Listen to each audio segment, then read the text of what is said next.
Welcome to the darkest night, Halloween. A night of masks, mischief, and make-believe. But beneath the costumes and candy lies something darker. These aren't ghost stories. They're real. Each one rooted in fact. Murder, mystery, madness. Our first story is called The Trick-or-Treat Murder.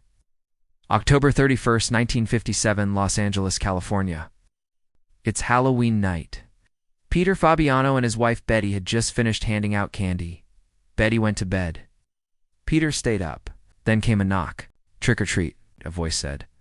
Peter opened the door and was shot in the chest. The killer wore a costume, red mask, gloves, and a cloak. It wasn't a prank. It was a hit. The investigation revealed a twisted love triangle.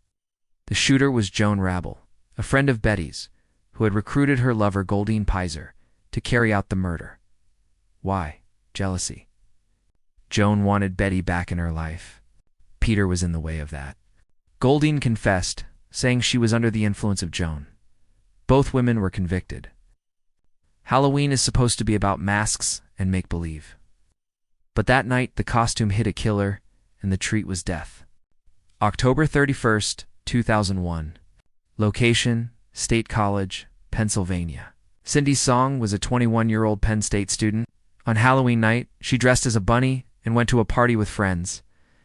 Around 4 a.m., she was dropped off at her apartment. She was never seen again.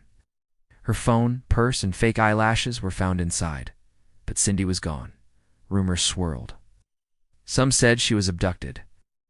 Others linked her case to a known killer, Hugo Zelensky, a man who buried bodies on his property, but no evidence ever tied him to Cindy. Her case remains unsolved. Every Halloween, her family still hopes for answers. Cindy's story is a haunting reminder. Sometimes the scariest part of Halloween is what happens after the party ends. Next, we go to Chicago, Illinois, October 30th, 2005. The night before Halloween, a group of kids in Chicago were exploring a supposedly haunted house. They lit candles and started playing with the matches. One spark caught the curtains. The fire spread fast. 3 children died. 2 others were injured. The house had been abandoned for years. Locals said it was cursed. But the real danger wasn't ghosts, it was neglect. The tragedy sparked citywide reforms. A lot of abandoned buildings were boarded up. Fire safety campaigns surged. But every year, neighbors still whisper about the Halloween fire, and the house? It's gone. But the memory burns on. Our final story, the Liske Family Halloween Murders, took place in Ottawa County, Ohio. It was Devil's Night, October 30th, 2010.